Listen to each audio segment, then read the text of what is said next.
एक दिन दुनिया एकदम ब्लैक हो चुकी है। हर तरफ बस अंधेरा है और उसी अंधेरे से इंसानों को बचाकर एक ही जगह ड्राइव किया गया है। एक सिटी जो पूरी तरह लाइट और कलर से भरी हुई है। ये सिटी इंसानों की आखिरी उम्मीद है, क्योंकि ब्लैक मॉन्स्टर्स ने पूरे वर्ल्ड पर कब्जा कर लिया है। दुनिया वापस रिक्लेम करने के लिए इंसान लगातार बाहर एक्सपीडिशन पर जाते हैं। इन्हीं सबके बीच एक लड़का रहता है, के। उसका सपना है कि वो भी एक दिन इन एक्सपीडिशंस में हिस्सा ले, लेकिन के का सपना वहीं टूट जाता है जब उसे रिजेक्ट कर दिया जाता है, क्योंकि के कलरलेस है। एक ऐसा इंसान जो इस दुनिया के हिसाब से बेकार समझा जाता है, लेकिन उसे मिलता है दुनिया का सबसे रेयर, सबसे यूनिक कलर, और उसी रंग के साथ के अंदर जागती है वो ताकत जो उसे पूरे विश्व का सबसे स्ट्रॉन्गेस्ट बना सकती है। तो बिना एक सेकंड खोए चलिए डूब जाते हैं कहानी के उस मोड में जहां एक कलरलेस लड़का अपनी किस्मत फिर से लिखता है। के एक केव में किसी वैल्यूएबल आइटम की तलाश कर रहा था।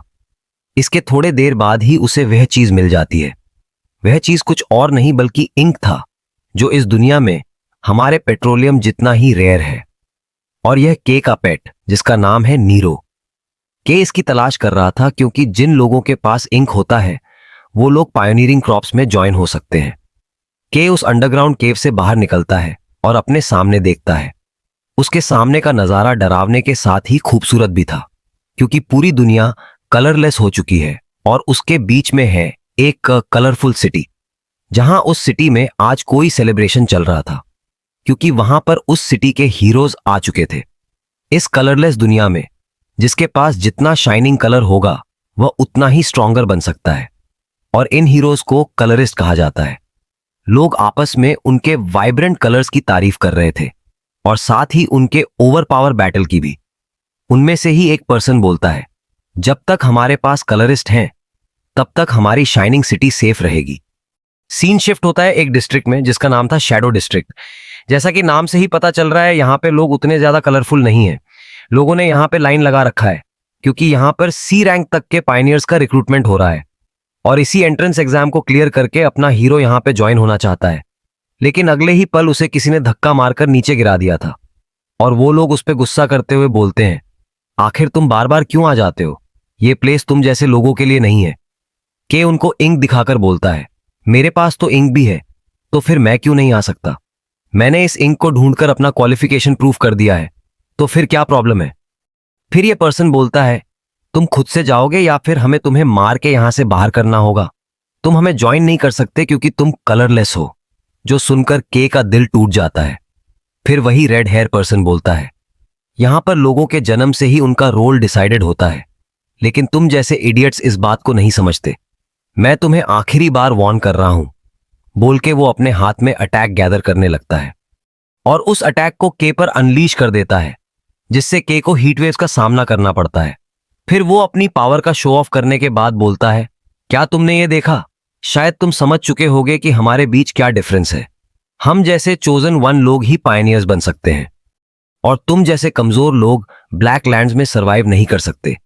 इस सिटी के बाहर सब कुछ अंधेरे में है, जहां लोग ठीक से देख भी नहीं सकते, और उसी डार्कनेस के बीच में कुछ डेंजरस मॉन्स्टर्स होते हैं जिन्हें हम क्रीचर्स कहते हैं। द क्रीचर्स डिफरेंट टाइप के हो सकते हैं, जैसे ड्रैगन, नाइट, वुल्फ, और कुछ छोटे क्रीचर्स भी होते हैं। हम लोग ही हैं जो अपनी लाइफ को रिस्क में डालकर रिसोर्सेज और ट्रेजर्स को फाइंड करते हैं। हम लोग ह्यूमैनिटी के फ्यूचर के लिए अपनी जिंदगी को दांव पे लगा देते हैं, और इतना कुछ करने के बाद लोग हमें हीरोज कहते हैं। और तुम जैसे किसी कलरलेस के लिए ऐसा कुछ करना इम्पॉसिबल है। तुम एक ट्रैश हो, तो तुम्हें अब वही काम करना चाहिए जो बाकी कलरलेस लोग करते हैं। इसलिए अगली बार यहां पर दिखाई मत देना। अगर तुमने फिर से हमें परेशान किया तो मरने के लिए तैयार रहना। ऐसा बोल के वो लोग इसके मुंह पर दरवाजा बंद कर देते हैं। के भी इतना कुछ सुनने के बाद उदास होता है, और उसका पेट नीरो भी उसे देखकर सैड हो जाता है। तभी के बोलता है, डोंट वरी नीरो, मुझे तो ये सब का आदत हो चुका है। वैसे भी हमारे पास और भी प्लेसेस हैं जहां हम लोग जा सकते हैं, और एक दिन मैं दुनिया का ग्रेटेस्ट कलरिस्ट बन के दिखाऊंगा। It's my promise. फिर वो नीरो को अंदर जाने बोलता है, नहीं तो कोई उसे देख लेगा। लेकिन जब वो नीरो से बात करते हुए जा रहा था, तभी ऊपर से एक ग्रीन हेड पर्सन उसी को घूर रहा था, और उसके रिएक्शन से साफ पता चल रहा था कि उसके इरादे नेक नहीं है। वो कुछ गलत करने वाला है। के अपने चेकलिस्ट को क्लियर करते हुए जा रहा था, जहां उसने सब कुछ क्रॉस कर रखा था। मतलब वो इन सभी जगहों से रिजेक्ट हो चुका है। आज भी फेल होने के बाद वह अपना उदास चेहरा लिए किसी स्टोर में जाता है जिसका नाम है मारी वर्कशॉप। कै शॉप ओनर को आवाज लगाता है तो वह लेडी रिस्पॉन्स करती है, जो कि इस शॉप की ओनर है और जिसका नाम मारी है। मारी के से उसके आज के दिन के बारे में पूछती है तो के बताता है कि वो आज भी फेल हो चुका है। फिर मारी उसकी तारीफ करते हुए बोलती है, उन लोगों को पता नहीं है कि वो लोग कितने टैलेंटेड पर्सन को रिजेक्ट कर रहे हैं। तुम एक दिन स्ट्रॉन्गेस्ट पायनियर्स बनोगे। के उदास होकर बताता है, क्या ही कर सकते हैं, मैंने तो ब्लैक लैंड से ब्लैक थिंग्स भी लाया था ताकि खुद को प्रूव कर सकूं, फिर भी उन्होंने रिजेक्ट कर दिया। जिसके बाद के उसी इंक को मारी को खरीदने का ऑफर देता है, जिसे मारी भी खरीदने के लिए रेडी थी, क्योंकि ये इंक रेयर होता है, जिस वजह से इसका प्राइस भी स्काई रॉकेट हो चुका है। इसीलिए लोग और भी पायनियर्स को रिक्रूट कर रहे हैं ताकि ज्यादा लोग इंक को फाइंड करें। जैसे हमारे यहाँ व्हीकल्स पेट्रोलियम से चलते हैं, वैसे ही इस मानहुआ में एनर्जी का सोर्स इंक है। के इतना हार्ड वर्क करने के बाद भी रिजेक्ट होकर थक चुका था, तो मारी उससे पूछती है, क्या तुमने वहां अप्लाई किया है जिसके बारे में मैंने तुम्हें पहले बताया था? के उस चीज के बारे में भूल चुका था, तो मारी जल्दी से वही रिक्वायरमेंट डॉक्यूमेंट निकालती है और बोलती है, तुम्हें एक बार इसको ट्राई करना चाहिए। अगर तुम्हारा लक अच्छा हुआ तो तुम यहां सिलेक्ट हो सकते हो। वो एक एस रैंक का डॉन पायनियर्स रिक्रूटमेंट एग्जाम था, जिसकी खास बात यह है कि कोई भी पर्सन उस एंट्रेंस एग्जाम को दे सकता है। के उसको देख के सोचता है, मैंने पहले कभी एस रैंक कॉप्स के लिए अप्लाई नहीं किया है, क्योंकि मुझे लगता है कि मैं फेल हो जाऊंगा। शायद मुझे एक बार ट्राई करना चाहिए। मारी भी उसे इंकरेज करती है इस एग्जाम को देने के लिए, क्योंकि ये एक स्किल बेस्ड एग्जाम है जहां कलर्स का कोई रिक्वायरमेंट नहीं है, और मारी को लगता है कि अपना हीरो इस एंट्रेंस को इजीली क्लियर कर सकता है। मारी उसे याद दिलाती है, तुम जब बच्चे थे तभी से तुम्हें कलरिस्ट बनना था। अभी तुम्हारे पास कलरिस्ट बनने का बेस्ट मौका है और तुम्हें इस अपॉर्चुनिटी को मिस नहीं करना चाहिए। जिसके बाद के उस पेपर को लेकर वहां से चला जाता है। के शैडो डिस्ट्रिक्ट के सनसान और डरावनी गलियों से आगे बढ़ रहा था और वह बताता है, इस एग्जाम की प्रिपरेशन के लिए मेरे पास ज्यादा टाइम नहीं बचा है। मुझे इतने ही टाइम में खुद को अच्छे से ट्रेन करना होगा। लेकिन तभी नीरो स्ट्रेंज बिहेव करने लगा था और वो शेक करने लगता है। जब सीन जूम आउट होता है तो हम देखते हैं कोई पर्सन मैजिक स्टिक लेकर उनके ही पीछे चला आ रहा था, और इससे पहले कि नीरो के को कुछ बता पाता, वो पर्सन अपना अटैक करने के लिए रेडी हो चुका था। उसने अपना अटैक रिलीज कर दिया था, जिसको के ने भी सेंस कर लिया था, लेकिन उसके पास बचने का कोई मौका नहीं होता और वो अटैक उसे डायरेक्ट हिट करता है। दूसरा पर्सन बोलता है, तुम तो काफी लकी हो जो तुम इस अटैक के बाद भी जिंदा हो। तो ग्रीन हेड बोला, ये ज्यादा देर तक जिंदा नहीं रह पाएगा। इसके जैसे किसी कलरलेस के मरने से किसी को घंटा फर्क नहीं पड़ेगा, क्योंकि ऐसे कलरलेस लोग ट्रैश होते हैं। नीरो रोते हुए के को उठाने की कोशिश करता है, लेकिन इस डायरेक्ट हिट के लगने से के बेहोश होने लगता है। कुछ देर बाद सीन शिफ्ट होता है, जहां सिर्फ ऑथराइज्ड लॉग ही जा सकते हैं, और वह इंक वेस्ट डिस्पोजल साइट है।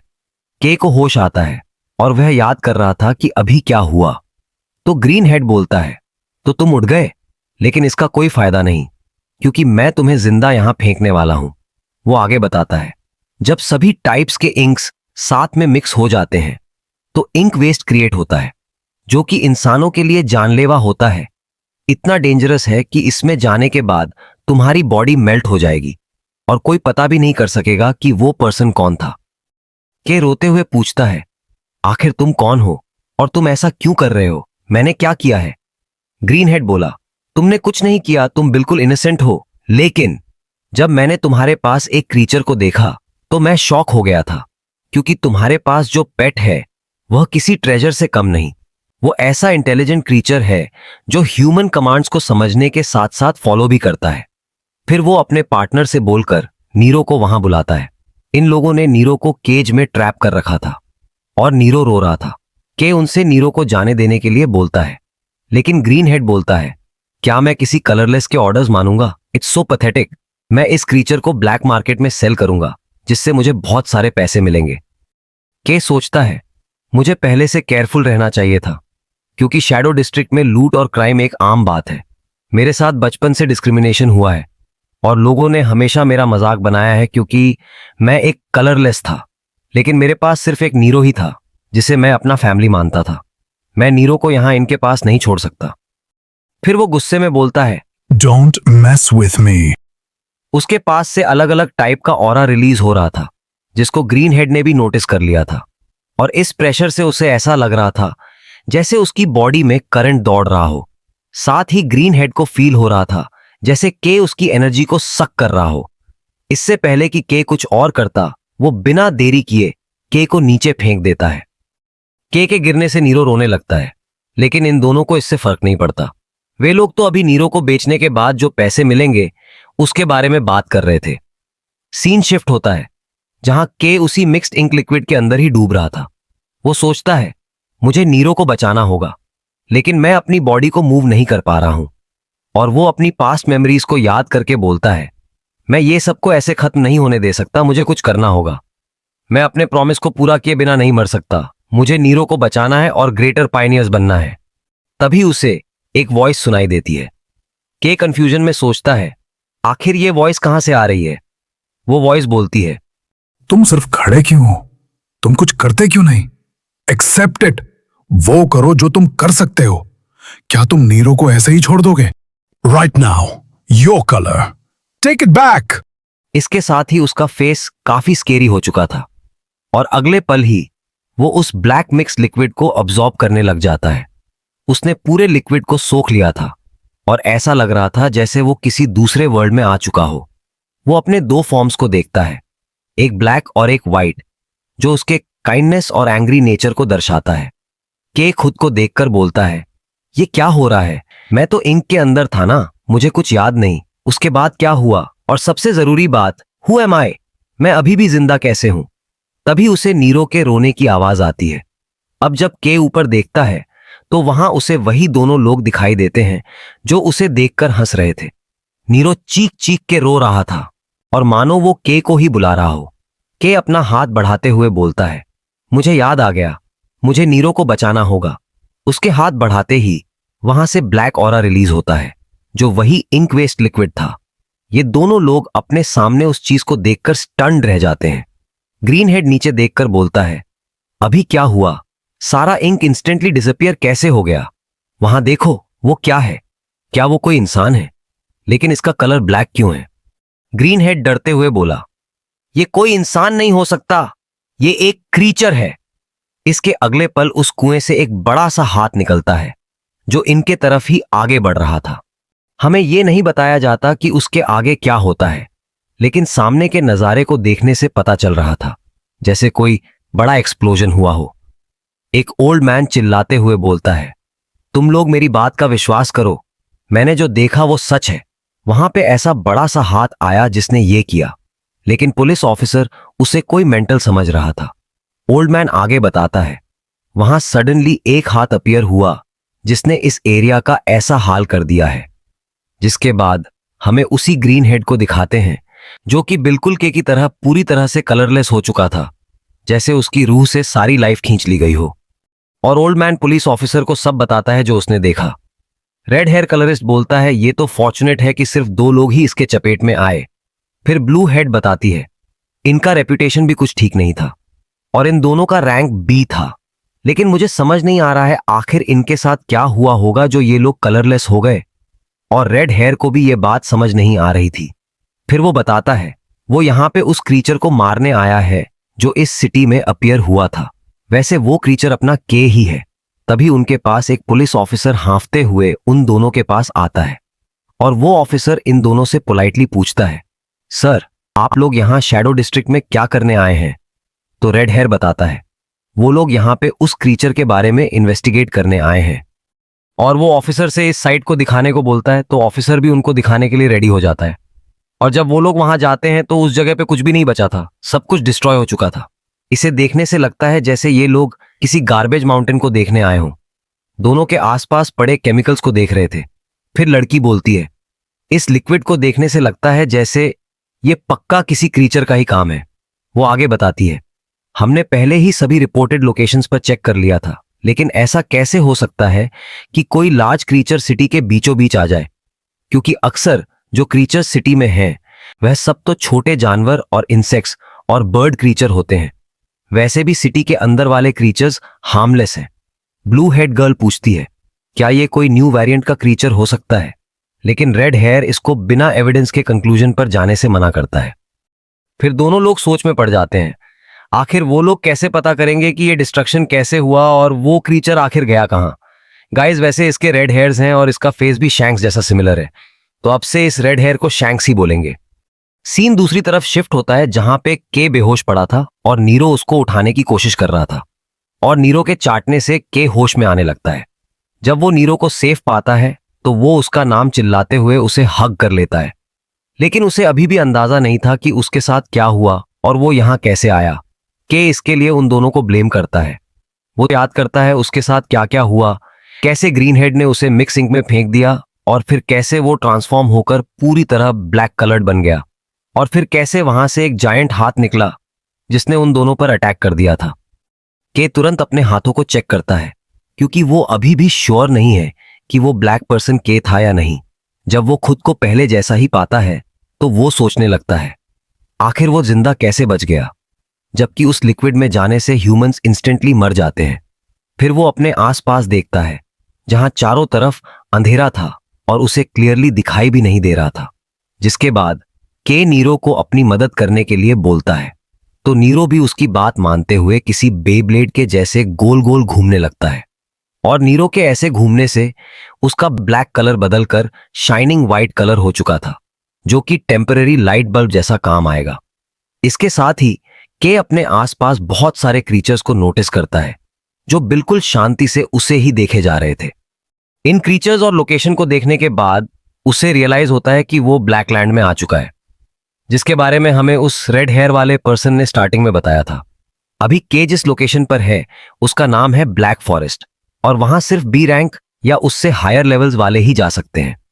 बहुत सारे छोटे क्रीचर उसके पास आकर उसे घेर लेते हैं, जिनसे बचने के लिए वो बिना कुछ सोचे इस जगह से बाहर निकलने के लिए भागने लगता है। लेकिन तभी नीरो कुछ नोटिस करता है और आवाज देकर के को भी केयरफुल करता है, क्योंकि वहां से कुछ स्नेक जैसे क्रीचर्स उसको खाने आते हैं, जिनके नुकीले दांत भी थे। तभी नीरो उन पर अटैक करके के को भागने का मौका देता है, जिसके बाद दोनों लोग फुल स्पीड में भागते हैं इस जगह से बाहर निकलने के लिए। तभी के नोटिस करता है उसका बॉडी पहले से डिफरेंट फील हो रहा था, जैसे वो पहले से स्ट्रॉन्गर हो चुका है, क्योंकि वो इतने देर से दौड़ने के बाद भी अभी तक थका नहीं था। साथ ही वो पहले से ज्यादा तेज भाग रहा था। जब के उस गैप के ऊपर से जंप करके उसको क्रॉस करता है तो उसे लगता है जैसे उसकी बॉडी में एनर्जी ओवरफ्लो हो रहा है। अभी के को खाने के लिए एक और क्रीचर उस पर हमला करने आया है, लेकिन उस पर के का ध्यान नहीं था, पर नीरो ने उसको नोटिस कर लिया था। जब के उस मॉन्स्टर को देखता है तब बिल्कुल स्टन्ड हो जाता है, उसके पास भागने का चांस नहीं था। वो अपना हाथ आगे करके और अपनी आंखें बंद करके अपनी मौत को एक्सेप्ट कर चुका था। लेकिन जैसे ही क्रीचर ने उसको काटा, तभी उसके सारे दांत टूट के चूर चूर हो जाते हैं। फिर ये चीज देखने के बाद वो क्रीचर और के दोनों ही हैरान थे। क्रीचर के डर से वहां से भागते हुए दूर चला जाता है। के कंफ्यूजन में उसे जाते हुए देख रहा था। के अपने हाथ को चेक करता है, क्योंकि एक क्रीचर के काटने के बाद भी उसे कुछ नहीं होता। उसे लगा था उसका पूरा हाथ कट जाएगा और उसे फेटल इंजरीज भी आएंगी, लेकिन ऐसा कुछ नहीं होता। फिर वो रियलाइज करता है और बोलता है, this is the power of colour. लेकिन जब वो खुद को देख ही रहा था, तभी हम देखते हैं कोई बड़ा सा क्रीचर उनको ऊपर से साइलेंटली ऑब्जर्व कर रहा है। वो क्रीचर बिना किसी देरी के इनके सामने आ जाता है और उसका साइज बिल्कुल इंसेन था। के उस क्रीचर को देखकर कांपने लगा था, और उस क्रीचर का नाम है साइक्लोप्स। के हैरान था क्योंकि उसने एक्सपेक्ट नहीं किया था कि ये क्रीचर इस जगह पर होगा, लेकिन साइक्लोप्स के पास इतना फालतू टाइम नहीं था। वो अपने हाथों को घुमा के हमला करता है, जो डायरेक्ट हिट होता है और के उसके इंपैक्ट से दूर जाकर गिरता है। नीरो घबराते हुए के पास जाता है। उसे डर था कहीं के जिंदा होगा या नहीं, क्योंकि ये काफी स्ट्रांग अटैक था। लेकिन के को सिर्फ कुछ माइनर इंजरीज ही आई थीं और वो ठीक था। वो एक स्माइल करते हुए बोला, पता नहीं क्यों, लेकिन मुझे लगता है कि मैं इस फाइट को इजीली जीत सकता हूं। वो अपने पास्ट को याद करके बोलता है, मुझे इतने सालों से कलर चाहिए था, जो कि मुझे फाइनली मिल चुका है, और अब मुझे पूरा भरोसा है कि मैं इस क्रीचर से नहीं हारने वाला, क्योंकि अब मैं पहले जैसा कमजोर नहीं हूं। वो अपने साथ हुए उस इंसिडेंट को याद करता है जब उसने फर्स्ट टाइम ब्लैक पावर का यूज किया था, और ऐसा सोचते ही वही ब्लैक ऑरा उसको फिर से कवर कर लेती है, जिससे कवर होने के बाद वो पूरा ब्लैक हो चुका था। तब तक वो साइक्लॉप्स मॉन्स्टर उस पर हमला करने के लिए चला आ रहा था, लेकिन के बिल्कुल काम खड़ा था। फिर वो ऑरा फार्मिंग करते हुए आगे बढ़ता है और अपने हाथ को टाइट करता है, और सिर्फ एक ही पंच से के ने उस जायंट साइक्लॉप्स मॉन्स्टर के बॉडी में होल कर दिया, जिससे वो क्रीचर वहीं मर जाता है। लेकिन उस पंच का इंपैक्ट इतना हाई था कि उसके प्रेशर से सामने सब कुछ डिस्ट्रॉय हो जाता है और उसे दूर से ही देखा जा सकता था। के ने उस मॉन्स्टर को मारने के लिए जो जंप किया था, उससे वो काफी ऊपर आ चुका था, और अपने सामने के नजारे को देखकर उसकी आंखें खुली रह जाती हैं, क्योंकि उसे सामने दिखाई देता है एक कलरफुल वर्ल्ड। नीला आसमान, सफेद बादल और पेड़ों की हरियाली। मैंने पहले ही बताया था, इस वर्ल्ड में सब कुछ कलरलेस है, लेकिन समहाउ के इस ब्यूटीफुल सीन को देखकर शॉक था। तभी उसका ब्लैक ऑरा गायब होने लगता है, जिससे उसके पावर्स खत्म हो जाते हैं और वो नीचे गिरने लगता है। के इतने हाइट से जंगल के बीचों बीच गिरता है, और नीरो भी घबराते हुए जल्दी से उसे देखने आता है, लेकिन अभी भी उसका कलर पूरी तरह से खत्म नहीं हुआ था और अभी भी डिसअपियर हो रहा था। के हाँफते हुए बोलता है, मैं जितना अपनी पावर्स का यूज कर रहा हूं उतना ही ज्यादा ये ड्रेन हो रहा है, ऐसे तो मैं सरवाइव भी नहीं कर पाऊंगा। लेकिन तभी उसे फिर से वही पहले वाली वॉइस सुनाई देती है, जो बोलता है, आखिर तुम ये क्या कर रहे हो? तुम्हारा शिकार तुम्हारे सामने है, उठो और उसे जल्दी से खा जाओ। किलर तुम्हारी आंखों के सामने है। क्या तुम सच में मरना चाहते हो? ये काफी सिंपल है। अपने हाथ को आगे बढ़ाओ, खुद को पुश करो, उठो और उसे खा जाओ। के इतना थक चुका था कि वो मूव भी नहीं कर पा रहा था, लेकिन इसके बावजूद वो अपने कांपते हुए हाथ को आगे बढ़ाता है और नीचे पड़े मरे हुए साइक्लॉप्स के बॉडी पार्ट को टच करता है, जिसके अगले पल ही वो पूरा मॉन्स्टर उसके हाथ में एब्जॉर्ब होने लगता है। और नीरो ऐसी स्ट्रेंज पावर्स को देखकर बिल्कुल स्पीचलेस रह जाता है। उस क्रीचर को अब्जॉर्ब करने के बाद के हाँफते हुए बोलता है, मुझे तो लगा था मैं सरवाइव नहीं कर पाऊंगा, बट मैं जिंदा हूं। सीन शिफ्ट होता है मारी के वर्कशॉप के बाहर, जहां कोई पर्सन आता है जिसने खुद को कवर कर रखा था। देखने से लग रहा हो जैसे वो किसी कल्ट का मेंबर है।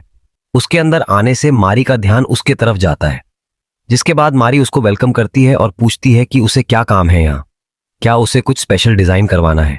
लेकिन वो पर्सन कुछ नहीं बोलता और उससे डरावनी वाइब्स आ रही थी।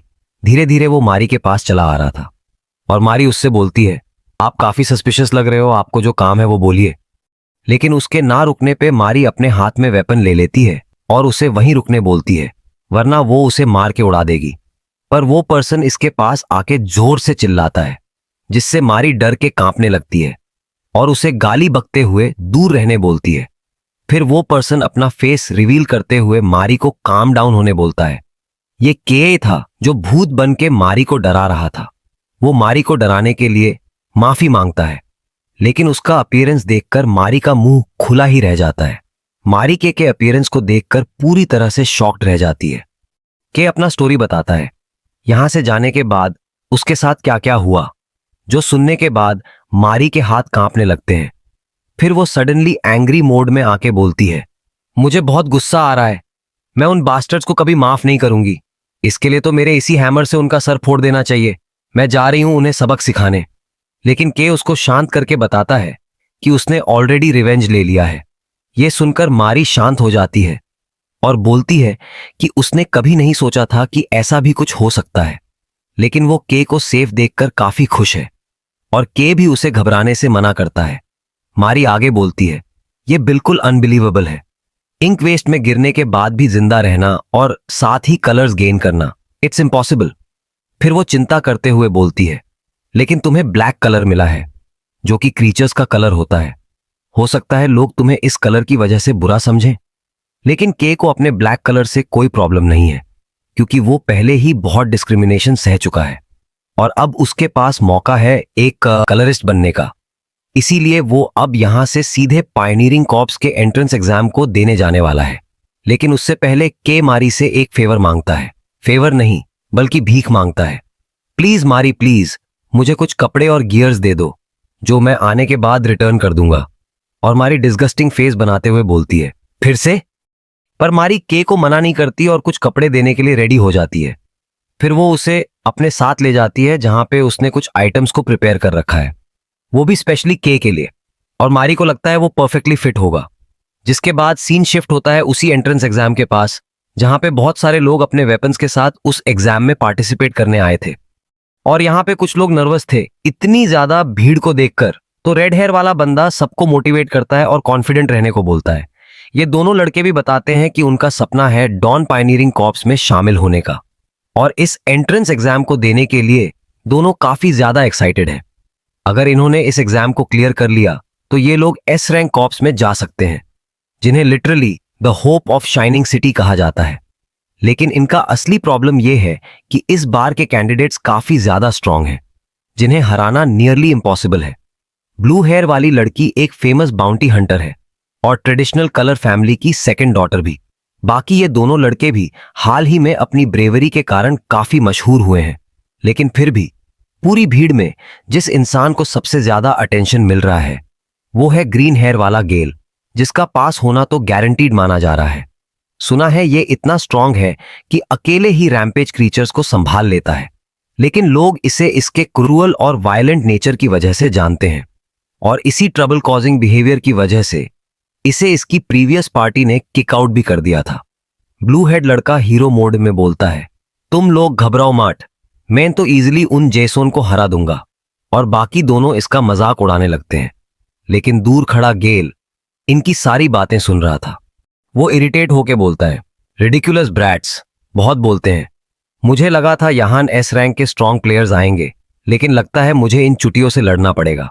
इनमें से कोई भी ऐसा नहीं है जो मुझे हराना तो दूर मुझे छू भी सके, सिवाय इस एक लड़की के।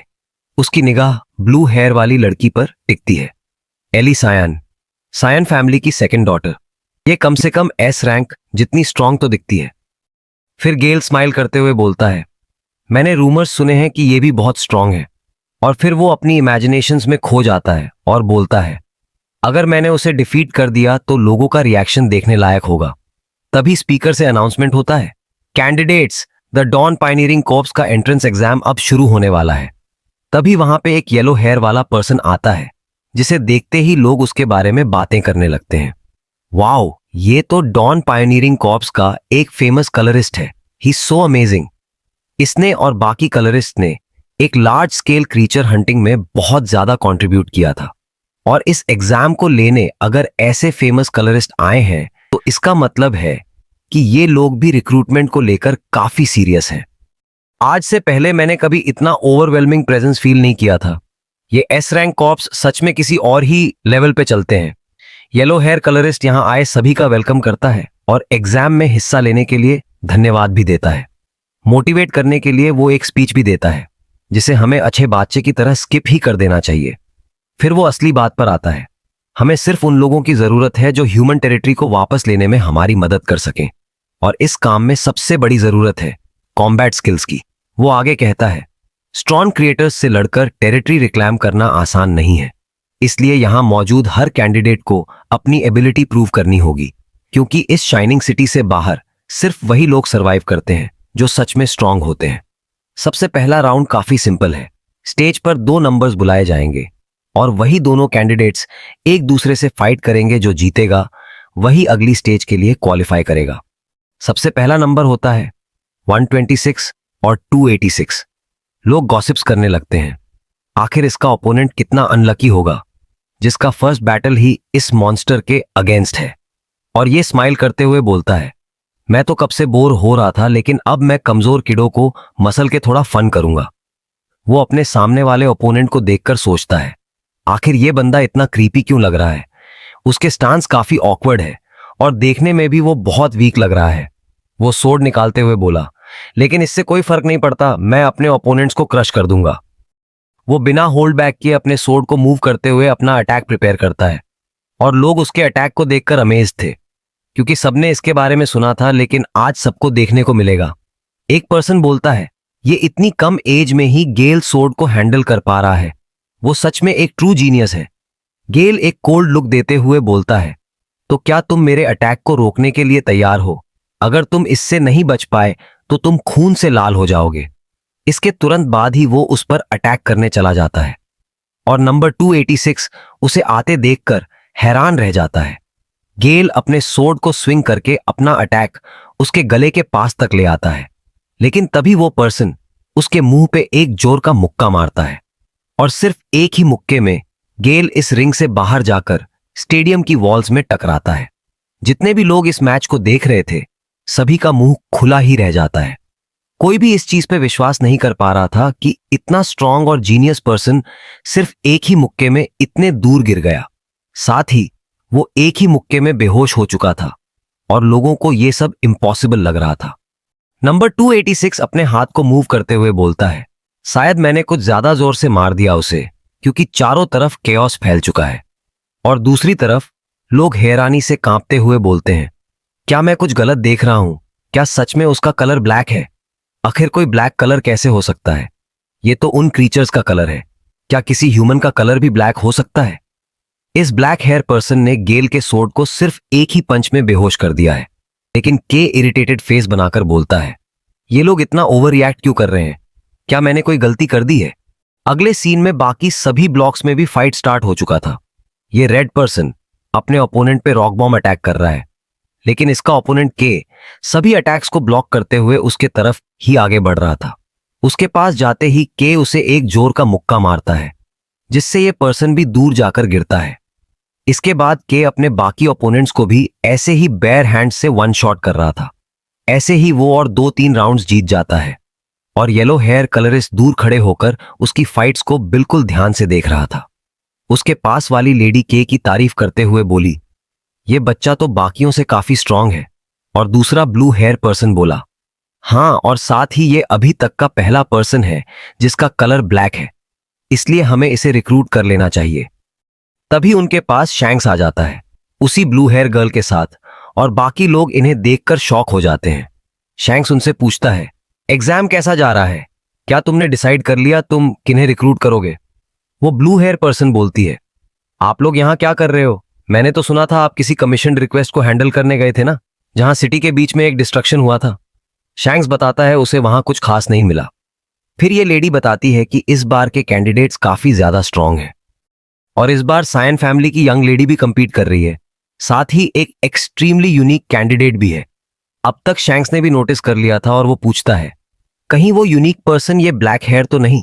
जिसपे ये ब्लू हेयर अग्री करके उसके ऑब्जर्वेशन स्किल्स की तारीफ करती है।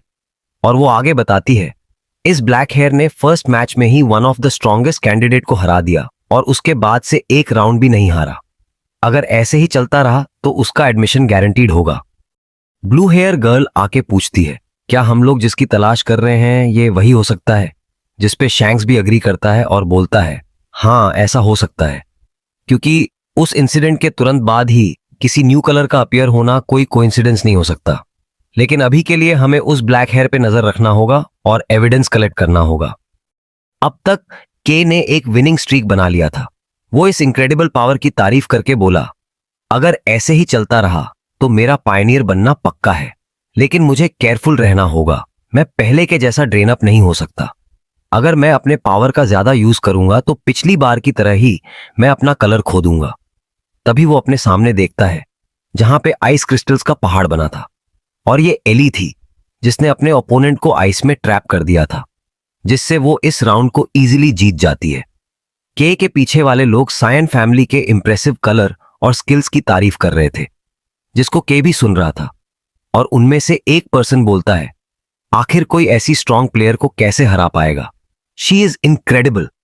तभी वो लड़की इसके पास से जाती है, लेकिन रुक के उसको ही घूरने लगती है, जिससे के भी कंफ्यूज्ड हो जाता है और वो बिना कुछ बोले आगे चली जाती है। फिर येलो हेयर अनाउंस करता है, फर्स्ट एग्जाम अब कंप्लीट हो चुका है, और वो सभी कैंडिडेट्स को अपना बेस्ट देने बोलता है। जिसके बाद वो बताता है कि वो लोग इस एग्जाम को ज्यादा नहीं खींचेंगे और नेक्स्ट एग्जाम तुरंत स्टार्ट होने वाला है। लेकिन जो लोग इस एग्जाम में फेल हो चुके हैं वो लोग बाहर चले जाएं और नेक्स्ट टाइम ट्राई करना। लोग बोलते हैं ये एग्जाम बहुत ज्यादा टफ था और उम्मीद करते हैं कि अगली बार एग्जाम थोड़ा इजियर हो। Yellow hair person next exam के बारे में बताने वाला था, तभी शैंक्स उसको रोकता है और खुद आगे बोलता है, अब नेक्स्ट एग्जाम को पर्सनली मैं लेने वाला हूं। सभी लोग हैरान हो जाते हैं, इसलिए नहीं क्योंकि शैंक्स टेस्ट लेने वाला है, बल्कि इसलिए क्योंकि इन लोगों ने फर्स्ट टाइम शैंक्स को अपने सामने देखा था। फिर उसकी तारीफ करते हैं। ये शाइनिंग सिटी का one of the strongest colourist है और इसके पास अभी तक के सबसे ज्यादा अचीवमेंट्स हैं। और इसका पावर इतना डिस्ट्रक्टिव है कि इसके एलाइज भी इसके साथ काम करने से हेजिटेट करते हैं। अगर ये टेस्ट ले रहे हैं तो फिर हम में से कोई भी पास नहीं होने वाला। येलो हेयर शैंक्स को वार्न करता है, क्या तुम सच में टेस्ट लेने वाले हो? अगर कैप्टन को यह पता चला तो डांट सुनने के लिए रेडी रहना। लेकिन शैंक्स बोलता है, ये तो मेरा रोज का है। फिर शैंक्स सभी कैंडिडेट्स को बताता है, टेस्ट काफी सिंपल है, तुम लोगों को सिर्फ सहना है। जिसके तुरंत बाद ही वो अपने पास से हीट वेव्स रिलीज करता है, जिससे सभी कैंडिडेट्स अपनी आंखें बंद कर लेते हैं। फिर हम देखते हैं शैंक्स ने सभी कैंडिडेट्स को अपने हीट वेव्स के सर्कल में पैक कर दिया था और वो आगे बोलता है, ये किसी सर्टेन रीजन का एनवायरनमेंट है जहां तुम्हें इस सर्कल में आखिरी तक टिकना होगा, क्योंकि ब्लैक लैंड्स में ऐसे ही एक्सट्रीम एनवायरनमेंट होते हैं जहां पे ह्यूमंस का सरवाइव करना मुश्किल हो जाता है। लेकिन इसके कंपैरिजन में ये सर्कल कुछ भी नहीं है। सिंपल है ना? तो बस इसे सह लो और तुम लोग पास हो जाओगे। लेकिन अगर तुम लोग इसको नहीं सह पाए तो तुम्हें डिस्क्वालीफाई कर दिया जाएगा। लोग हैरान होकर बोलते हैं, अगर ये इतना ज्यादा गर्म है तो ब्लैक लैंड्स का ओरिजिनल एनवायरनमेंट कितना गर्म होगा? ये तो इम्पॉसिबल है। मैं अपनी एबिलिटी से इसको स्क्रैच तक नहीं कर पा रहा हूं। क्या मुझे ऐसे ही होल्ड करना होगा? येलो हेयर सोचता है, मैंने सुना था शैंक्स ट्रेनिंग में ढील देता है, लेकिन उसके बाद भी इसका स्किल जरा भी वीक नहीं हुआ। इसका मतलब इसके बारे में जो रूमर्स थे वो सब गलत थे। ये अभी भी पहले जितना ही स्ट्रांग है। इसने एक साथ इतने सारे बैरियर को बना रखा है और इसका कंट्रोल भी इंक्रेडिबल है। आखिर मुझे इससे यही उम्मीद थी, क्योंकि ये अपने लेवल के पीक पे है। तभी हम देखते हैं उनमें से एक बैरियर ब्लू हो चुका था और उसमें बहुत सारे क्रैक्स आ चुके थे। इसके अगले पल ही एली उस बैरियर को तोड़ के उससे एक स्टाइलिश एंट्री करती है, जिसको देखने के बाद शैंक्स भी हैरान होकर उसके स्किल्स की तारीफ करता है। वो आगे बोलता है, इस लड़की के स्किल्स को देखने के बाद इसे ही रियल प्रोडिजी कहना चाहिए। फिर शैंक्स बाकी कैंडिडेट्स को चेक करता है, बाकी लोग कैसे कर रहे हैं। तभी उसका ध्यान के पे जाता है, जो कि अभी तक जैसे तैसे होल्ड कर रहा था। फिर वो सोचता है, आखिर के इस बैरियर को तोड़ क्यों नहीं रहा? कहीं मैंने उससे कुछ ज्यादा ही एक्सपेक्टेशन तो नहीं कर लिया। जिसके बाद हमें के का सीन दिखाते हैं, जो कि पसीने से पानी पानी हो चुका था। उसे समझ नहीं आ रहा था वो इस टेस्ट को कैसे क्लियर करेगा, क्योंकि उसके पिछले फाइट्स में बहुत ज्यादा कलर्स का यूज कर लिया है। अगर उसे पहले पता होता तो वो अपने कलर्स को सेव करके रखता। जितना ज्यादा वो होल्ड कर रहा था उतना ही जल्दी वो ड्रेन हो रहा था। अब तो उसका कलर भी लीक होने लगा था। कि मन ही मन सोचता है, अगर मैं इन सभी लोगों के सामने कलरलेस हो गया तो ये लोग मुझे ऐसे ट्रीट करेंगे जैसे कोई एक्सपेरिमेंटल रैट। मैं अब और ज्यादा नहीं सह सकता, मुझे कुछ करना होगा। क्या मुझे पिछली बार की तरह इसे एब्जॉर्ब करने का कोशिश करना चाहिए? वो अपने हाथों से ब्लैक एनर्जी रिलीज करते हुए बोला, यह बैरियर खुद किसी कलर एबिलिटी से बना हुआ है, तो शायद मैं इसे एब्जॉर्ब कर सकता हूं। लेकिन मुझे पता नहीं है कि मेरा एब्जॉर्बिंग स्किल्स कैसे काम करता है। पिछली बार तो ऑटोमेटिक हो गया था, क्या ऐसा फिर से होगा?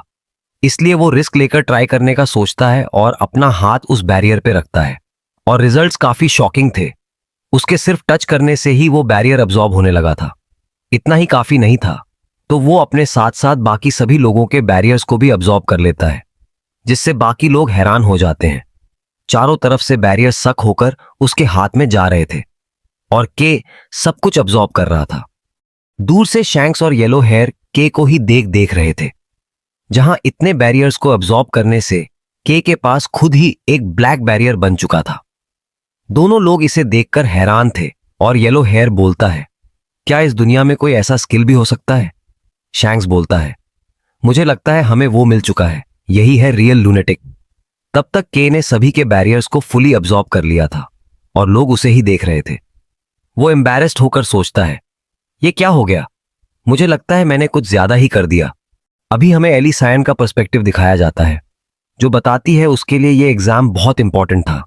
लेकिन जब उसने के को देखा तो उसे भी अपनी आंखों पर विश्वास नहीं हुआ और वो भी उसके ब्लैक कलर को देखकर बाकियों की तरह ही हैरान थी।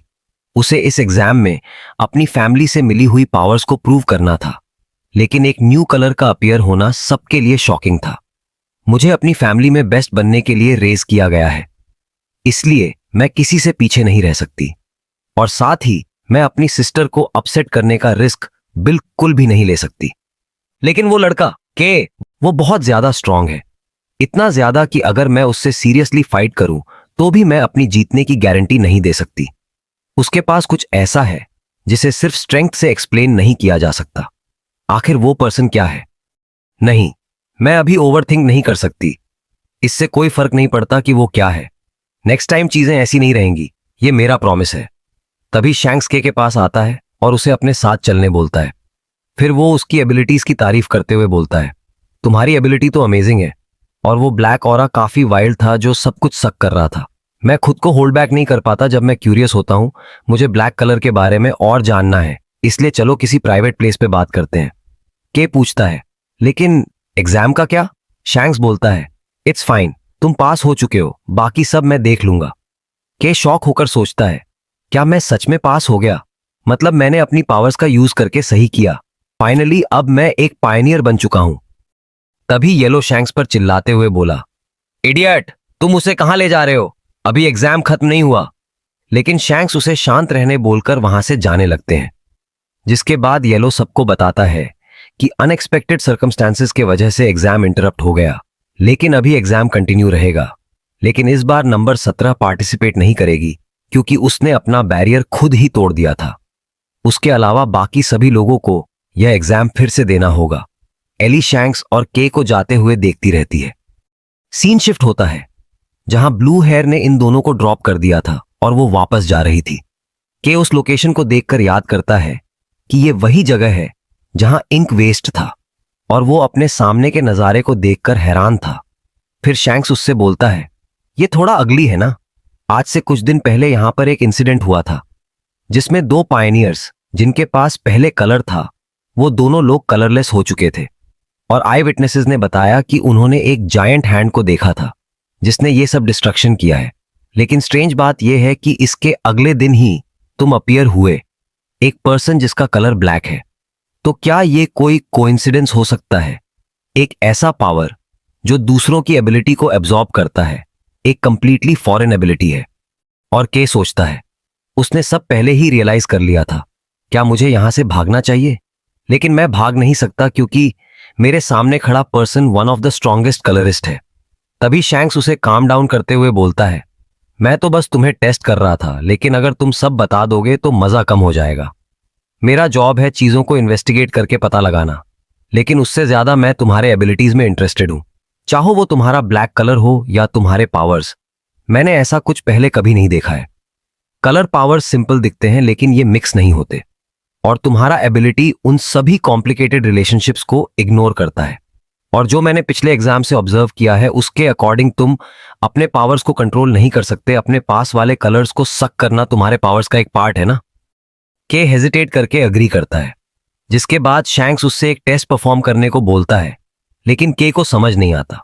तो शैंक्स आगे बताता है, मैं जानना चाहता हूं तुम्हारी एबिलिटी क्या कर सकती है, ये कैसा फील होता है और ये काम कैसे करता है। इसके लिए तुम्हें मेरे कलर को एब्जॉर्ब करना है, तो चलो और एक बार एब्जॉर्ब करने का ट्राई करो। लेकिन के मना करके बताता है ये डेंजरस हो सकता है। लेकिन शैंक्स उसका मजाक उड़ाते हुए बोला, तुम्हें वरी करने की जरूरत नहीं है, अब तुम बात करना बंद करो और जल्दी से मेरे कलर्स एब्जॉर्ब करने का ट्राई करो। के अभी भी हेजिटेट कर रहा था और शैंक्स सोचता है, ब्लैक कलर ब्लैक लैंड्स को सिंबलाइज करता है, एक ऐसा एबिलिटी जो दूसरों के कलर्स को सक कर सकता है। ऐसे किसी एबिलिटी को बिना चेक किए छोड़ देना बहुत डेंजरस हो सकता है। अगर यूजर इसका गलत यूज करे तो ये शाइनिंग सिटी की फाउंडेशन तक को हिला सकता है। लेकिन अभी तक लोगों को नहीं पता कि कुछ ह्यूमनॉइड क्रीचर्स भी एग्जिस्ट करते हैं जो क्रीचर्स और ह्यूमंस के मिक्स्ड होते हैं। जिसके बाद शैंक्स अपना हाथ आगे करता है और के भी अब्सॉर्ब करने के लिए मान चुका था। फिर वो आखिरी बार वार्न करता है, अगर कुछ गलत हुआ तो उसके लिए मैं रिस्पॉन्सिबल नहीं हूंगा। और जैसे ही वो इस प्रोसेस को स्टार्ट करता है, वहां सराउंडिंग ब्लैक ऑरा रिलीज होता और के शैंक्स के कलर्स को अब्सॉर्ब कर रहा था अपने ब्लड वेसल्स के थ्रू। लेकिन उसे एक्सट्रीम हीट फील होता है, जैसे कि वो किसी एक्टिव वॉल्केनो के लावा के बीच में आ चुका हो। उसे फील होता है जैसे लावा उसके बॉडी को मेल्ट कर रहा हो और वो इतनी हीट को कंट्रोल नहीं कर पा रहा था। तब वो रियलाइज करता है आखिर लोग शैंक्स को one of the strongest colourist क्यों बोलते हैं, और उसका पावर ओवरवेलमिंग था। फिर शैंक्स का पर्सपेक्टिव दिखाते हैं और वो के की कंडीशन देखकर सोचता है, ये तो बिना रेस्ट के सक कर रहा है, ऐसा लग रहा है जैसे ये इसके लिए भूखा हो। लेकिन अभी ये इमेच्योर है, तो स्ट्रॉन्ग पीपल इस एब्जॉर्प्शन को इजीली रेजिस्ट कर सकते हैं। लेकिन इसका मतलब ये है कि सिर्फ कुछ लोगों के अलावा बाकी सभी लोगों के लिए ये एबिलिटी डेंजरस हो सकता है।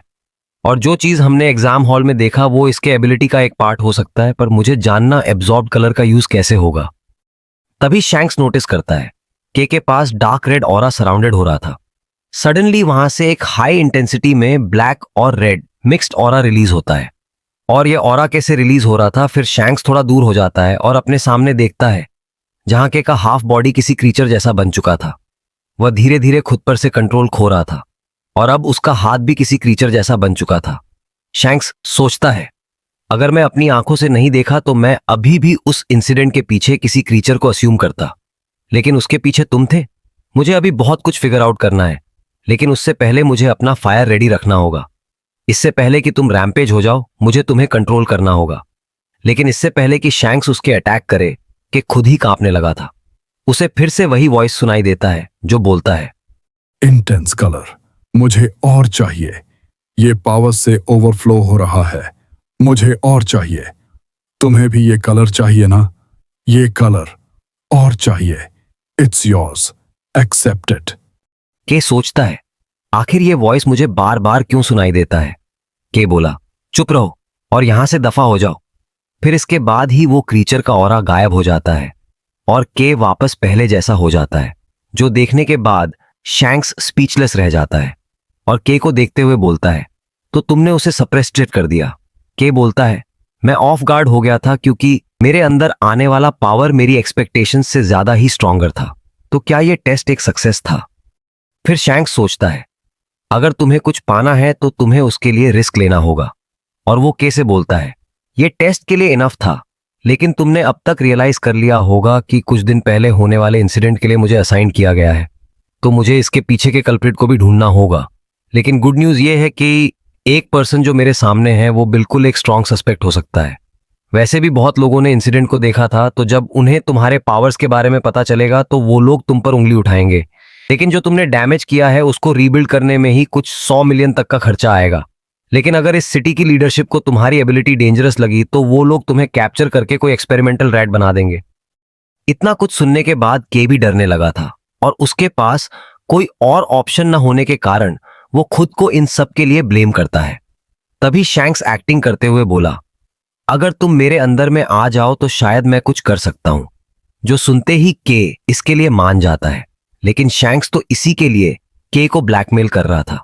फिर शैंक्स उसको बताता है, मैं ऐसा नहीं कह रहा हूं कि मैं तुम्हारे लिए सब कुछ फिक्स कर दूंगा, उसके लिए तुम्हें कुछ फेवर्स रिटर्न करना होगा।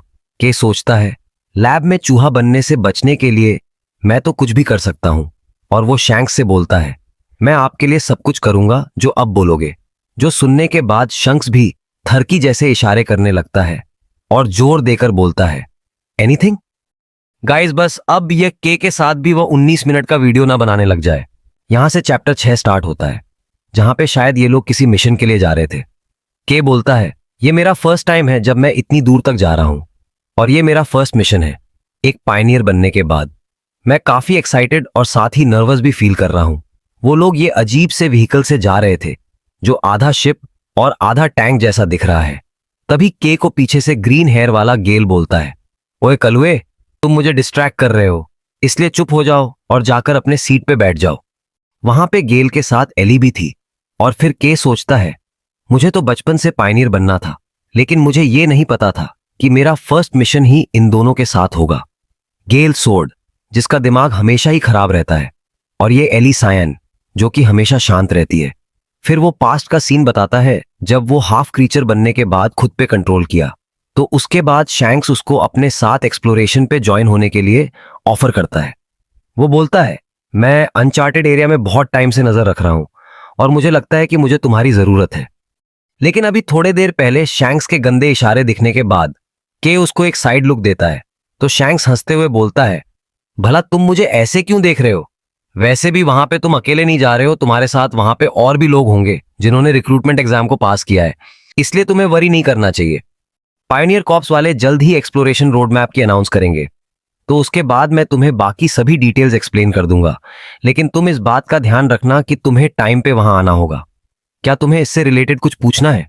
लेकिन के कुछ नहीं बोलता है, जिसके बाद सीन वापस से प्रेजेंट में शिफ्ट होता है, जहां के उन दोनों को देख के बताता है, और जब मैं यहां आया तो मैंने देखा ये लोग ऑलरेडी यहां आ चुके थे। के सोचता है शैंक्स के इंटरफेरेंस से टेस्ट में प्रॉब्लम आ गया था, जिससे कोई पास नहीं हुआ। तभी चीजों को फेयर रखने के लिए पार्टिसिपेंट्स को एक और चांस दिया, और बहुत सारे कैंडिडेट्स ने उस स्ट्रिक्ट एडिशनल टेस्ट को पास किया। लेकिन एली टॉप रैंकर थी, जिसने खुद ही रिक्वेस्ट किया था शैंक्स की टीम ज्वाइन करने के लिए। तभी गेल बोलता है, मुझे भरोसा नहीं हो रहा, इस जैसे किसी मूर्ख ने मुझे ह्यूमिलिएट कर दिया था। उस टाइम पे मेरा गार्ड डाउन था, तभी तुमने मुझे वहां हरा दिया, वरना मैं तुम्हारा वो हाल करता जो तुम सोच भी नहीं सकते हो। लेकिन अगली बार तुम्हारा लक अच्छा नहीं होगा।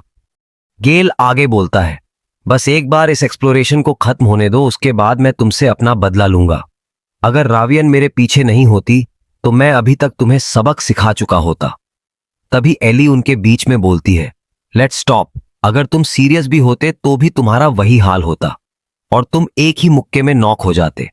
तुम अपना टाइम वेस्ट कर रहे हो, क्योंकि तुम के सामने कुछ भी नहीं हो। वो तुमसे बहुत ज्यादा स्ट्रांग है। लेकिन गेल और भी इरिटेट हो रहा था। के अपनी तारीफ सुन के खुश हो रहा था। तभी एली बोलती है, वैसे भी मैं फर्स्ट हूंगी जो के को चैलेंज करेगी। जिसके बाद तो के का पूरा एक्सप्रेशन ही चेंज हो जाता है। फिर एली आगे बोलती है, जब हम दोनों ने आई कांटेक्ट किया था तभी हम लोग बैटल के लिए अग्री हो गए थे, और वैसे भी तुम जैसे किसी लूजर को बोलने का हक नहीं है, तो चुप रहो और हमारे ऑर्डर्स को फॉलो करो। के इन दोनों के ईगो के बीच में पिस रहा होता है, क्योंकि के को लगा था एली उसका सपोर्ट करेगी, लेकिन वो भी गेल की तरह ही के से फाइट करके उसे डिफीट करना चाहती है। जिसके थोड़े देर बाद सीन शिफ्ट होता है, जहां ये लोग अपने लोकेशन पर पहुंच चुके थे। कै अपने आसपास देख के सोचता है, ओह, तो ये डॉन पायनियरिंग कॉर्प्स का फॉरवर्ड बेस। वो आगे बताता है, जब मैं पहले ब्लैकलैंड्स पे आया था तब मैंने ये सब नोटिस नहीं किया था। एक एस रैंक पायनियर कॉर्प्स के पास एक्सेप्शनल सप्लाईज और स्केल होते हैं।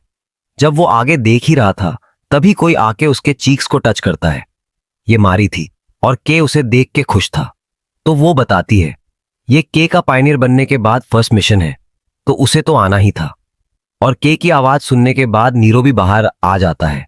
फिर के मारी को थैंक्स करता है नीरो को लाने के लिए, और उसके बाद दोनों लोग आपस में बात करते हैं। तो मारी बताती है वो बहुत खुश है क्योंकि उसे डॉन पायनियरिंग कॉर्प्स के साथ एक्सप्लोरेशन करने का चांस मिला है, और वो ये उसके लिए बेस्ट एक्सपीरियंस है। तभी अनाउंसमेंट होता है जो सभी लोगों को आने के लिए बोलता है। वो बताता है, कुछ ही देर में सभी पायनियर्स को ब्लैकलैंड्स में जाना होगा, तो सब लोग तैयार हो जाओ। इसीलिए कि नीरो को मारी के पास ही छोड़ने का डिसाइड करता है और उसका ध्यान रखने बोलता है। मारी उसको गुड लक विश करती है और कुछ डेंजरस करने से मना करती है। फिर वो नीरो के साथ जाने का बोलती है। तभी नीरो छटपटाने लगता है और उसके हाथों से छूट के पास चला आता है। बिना किसी को पता लगे वो के शैडो में छिप जाता है, जो देखने के बाद तो मारी खुद भी शॉक हो जाती है और उसे समझ नहीं आ रहा था वो क्या करे। मारी के को इसके बारे में बता भी नहीं सकती क्योंकि वो दूर जा चुका था और लोगों से सराउंडेड हो चुका था। जिसके बाद ब्लैकलैंड्स में ही सीन शिफ्ट होता है, जहां ये ऑरेंज हेड लड़की बोलती है, सब लोग तैयार हो जाओ, थोड़े देर में न्यू रिक्रूट्स ब्लैकलैंड्स में आने वाले हैं। और याद रखना, इस एक्सप्लोरेशन में फर्स्ट प्रायोरिटी हमारी सेफ्टी होनी चाहिए, तो कोई खुद को पुश मत करना। फिर वो आगे बताती है, एरिया 21 में कुछ अनआइडेंटिफाइड डेंजरस क्रीचर्स अपीयर हुए हैं, जो कि बहुत डेंजरस एरिया है, जहां पे एक ए रैंक के क्रीचर का डेड बॉडी मिला था। वो आगे बोल रही थी, तभी एक पर्सन पैनिक करते हुए कुछ बताने आता है और उसका नाम लेता है। वैसे इस ऑरेंज हेयर गर्ल का नाम है एरेंसिया। वो पूछती है क्या हुआ है, जल्दी बताओ। तो ये बताता है, ये चीज शैंक्स से रिलेटेड है। वो न्यू रिक्रूट्स को लेकर आ रहे थे और उन लोगों ने बिना परमिशन के ही अपना फॉर्मेशन छोड़ दिया है। एरेंसिया पूछती है क्या तुम सच कह रहे हो? तो वो बताता है, हाँ ये सच है, और फील्ड को टीम लीडर एरेंसिया हैंडल करेगी। एरेंसिया फ्रस्ट्रेटेड फेस बनाकर बोली, उसने फिर से ऐसा किया, और वो मन ही मन प्रे करती है कि न्यू रिक्रूट सेफ रहें। सीन शिफ्ट होता है शैंक्स की टीम पे, जहां पे शैंक्स के अलावा बाकी सब लोग डर के कांप रहे थे। फिर के पूछता है, टीम लीडर क्या हम लोग किसी दूसरे जगह पे जा रहे हैं? शैंक्स बोलता है, डोंट वरी, हमारा डेस्टिनेशन डिफरेंट है। फिर के पूछता है, तुम लोग मुझे फॉलो क्यों कर रहे हो? मैंने तो सुना था शैंक्स ने सिर्फ मुझे बुलाया था। तो गेल गुस्सा करते हुए बोलता है, तुम्हें क्या लगता है मैं तुम जैसे किसी से कम हूं क्या? और एली बोलती है, शैंक्स का गाइडेंस किसी एक पर्सन के लिए नहीं है, और तुम अकेले इसका बेनिफिट नहीं ले सकते हो। शैंक्स उनको लड़ने से मना करता है और बताता है कि वो इन्हें यहाँ ट्रेनिंग के लिए लाया है और वो इस चीज का ध्यान रखेगा कि उसके होते हुए यहाँ कोई भी हर्ट ना हो। फिर थोड़े देर बाद का सीन दिखाते हैं जहां पे शैंक्स उन्हें लाइट दिखा रहा था और बाकी लोग क्रीचर्स से फाइट करके उन्हें खत्म कर रहे थे। एक क्रीचर एली पे अटैक करने आता है लेकिन एली आसानी से अपने सोर्ड और आइस पावर्स से उसे खत्म कर देती है और वो सोचती है तो ये है ब्लैक लैंड्स। यहाँ का सफोकेटिंग एनवायरनमेंट और क्रीचर्स का नॉन स्टॉप अपीयर होना इसे बहुत डेंजरस बनाता है।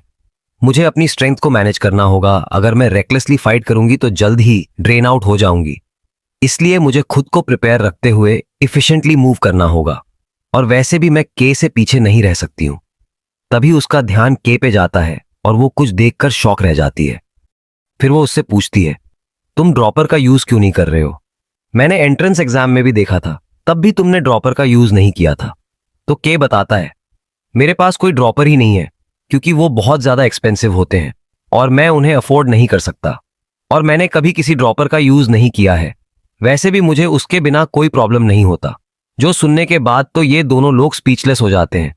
एली सोचती है ये कैसे हो सकता है? ड्रॉपर एक एसेंशियल वेपन होता है पायनियर्स के लिए, जिससे वो क्रीचर्स से फाइट करते हैं और उन क्रीचर्स को हंट करने के लिए तुम्हें अपने ड्रॉपर से उन क्रीचर्स को कलर करना होता है।